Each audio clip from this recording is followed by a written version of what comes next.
C'est un réel plaisir de vous retrouver dans cette nouvelle page d'information. Et comme d'habitude, nous débutons par les titres. 27e anniversaire du décès de Feu Félix Houphouët-Boigny, le père de la nation ivoirienne. Nous en parlerons dans cette édition.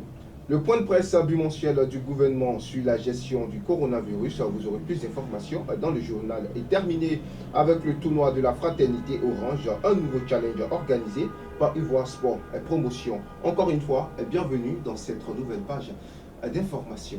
Comme j'ai annoncé au titre des informations, à l'occasion de la commémoration du 27e anniversaire du décès du père de la nation ivoirienne, le président Félix Houphouët-Boigny, le chef de l'État Alassane Ouattara, a exhorté les Ivoiriens à s'approprier les valeurs qu'il a léguées, notamment la paix, le dialogue et la concorde qui lui étaient si chères. Allez, suivons ensemble ce reportage.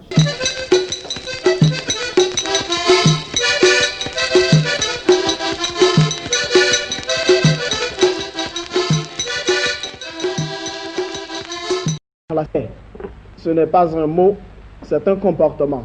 Félix Houphouët-Boigny. Félix Houphouët-Boigny, le libérateur de l'homme noir et un bâtisseur infatigable.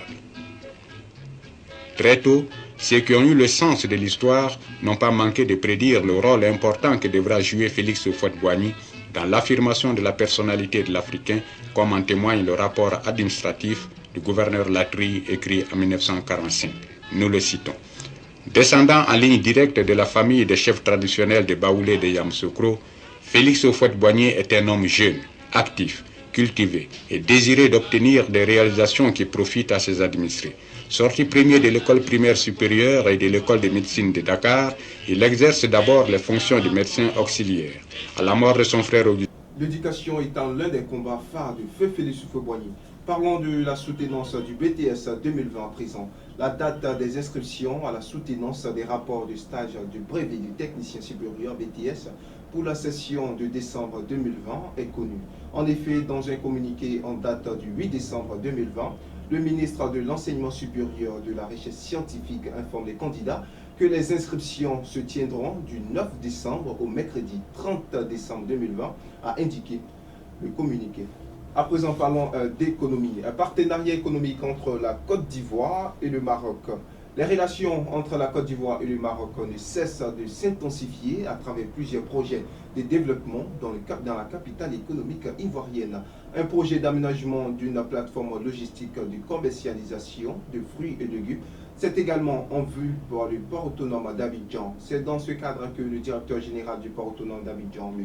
Ian Yakoubassier, a reçu le mardi 8 décembre pour une séance de travail une délégation du port de Tanger conduite par l'ambassadeur du royaume marocain en Côte d'Ivoire, son Excellence M. Abdelmalek Kettani. Parlons à présent de politique. Les ambassadeurs de Grande-Bretagne et du Brésil font les adieux à la Côte d'Ivoire. Joséphine Gold et Bruno Luis dos Santos Cobicio, respectivement ambassadeurs de Grande-Bretagne et du Brésil en Côte d'Ivoire, en fin de mission, ont été reçus en fin de matinée par le président de la République, Alassane Ouattara, pour lui exprimer leur gratitude. Au sorti de cette rencontre, les deux diplomates ont affirmé qu'ils ont travaillé durant les 4 années passées à Abidjan pour faire avancer la relation diplomatique entre les pays respectifs et les pays de fonction, qui est la Côte d'Ivoire. Parlons à présent du sport. Déoulé Omer, nouveau président de la Fédération ivoirienne de football. Conformément au statut de la FIFA, M. Déoulé Omer, vice-président de la Fédération ivoirienne de football, va assurer l'intérim de Feu Sidi Augustin Diallo, rappelé brutalement à Dieu le samedi 21 novembre 2020.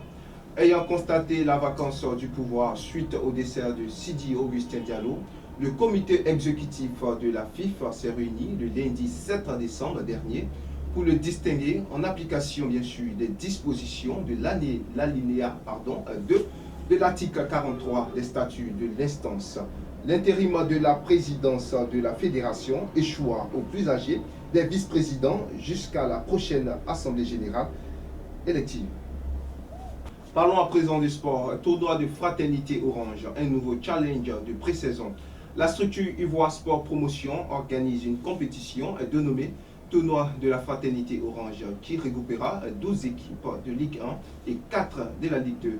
Il se tiendra du 8 au 26 décembre au Parc des Sports de Treichville et se déroulera en 2 phases.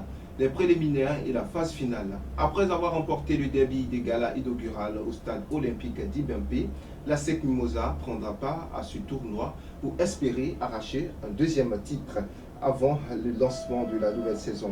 Les différentes poules de la première phase, poule A, SOA de la Ligue 1, Issia Oasis de la Ligue 1 et ES Bafing de la Ligue 2. Poule B, AFAD de la Ligue 1, Sporting Club de Gagnois de la Ligue 1 et Stade d'Abidjan de la Ligue 2. Poule C, Boaké FC de la Ligue 1, Azida Bengourou de la Ligue 1 et Stella Club d'Abidjan de la Ligue 2. Poule D, Sol FC d'Abobo de la Ligue 1, et WAC de la Ligue 1 et AS Denguélé de la Ligue 2. Tout en saluant les résultats encourageants ainsi que les efforts déjà consentis, Eddy Clarisse Kwasi a invité les populations à la prudence et à la vigilance en respectant les mesures barrières. Concernant le plan sécuritaire, le porte-parole de la police nationale, le commissaire principal, Charlemagne Bleu, a affirmé que sur la même période, 17 individus ont été refoulés au poste frontière de Yandéré, Wangolo, dans le nord de la Côte d'Ivoire, pour violation des frontières ivoiriennes. Alors sans oublier que 573 établissements, bars, maquis, restaurants, hôtels et boîtes de nuit ont été visités par les forces de défense et de sécurité à la date du 6 décembre 2020. La Côte d'Ivoire comptait au total 21 485 cas de guérison à la Covid-19. Sans oublier que 573 établissements, bars, maquis, restaurants, hôtels et boîtes de nuit ont été visités par les forces de défense et de sécurité. À la date du 6 décembre 2020, la Côte d'Ivoire comptait au total 21 485 cas confirmés au coronavirus, 21 109 guéris et 132 décès. 244 personnes sont sous traitement en Côte d'Ivoire. Allons à présent à l'international, plus précisément en France. Nicolas Sarkozy, condamné par la justice française. Le procès de l'affaire dite des écoutes est entré dans sa dernière ligne droite. Après la ferme dénégation de Nicolas Sarkozy qui a été rejetée, on bloque toutes les accusations. L'accusation a pris ses réquisitions le mardi à Paris. Le parquet national financier a requis 4 ans de prison, dont 2 avec sursis à l'encontre de l'ancien président de la République française. Le parquet a également demandé 4 ans de prison et 2 ans avec sursis contre son avocat Thierry Herzog, l'ancien haut magistrat Gilbert Azibert, demandant pour ce dernier que la peine soit assortie de 5 ans d'interdiction professionnelle. C'est ici que met fin à notre édition. Merci de nous avoir suivis. On se retrouve très prochainement, Dieu voulant, pour une nouvelle page d'information. D'ici là, portez-vous bien et bonne suite des programmes sur Atlantique.